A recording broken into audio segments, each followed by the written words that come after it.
Yes. Hi, doctor. Yeah. So, a lot of patients want to know what is the approximate cost of hair transplant? Dear friends, cost of hair transplant depends on how many hair grafts required as per the grade of baldness. Maybe 2000 grafts, 4, 5, 7,000 grafts. Okay.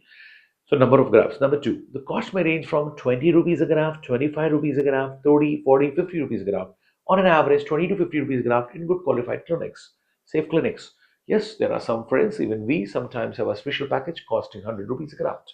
But don't go for below 20 because the safety, qualification, cost, quality may be compromised because nobody can give you anything less than 75,000 to 2.5 lakh rupees if you are talking about quality, safe, qualified transplants.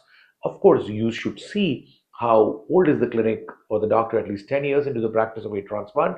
Also, first is safety. Select 2 3 clinics which are look safe, highly qualified, and who are showing great works of the before afters hairlines in the website and YouTube. And then you select among the three which one will be the best for you. Do your proper research.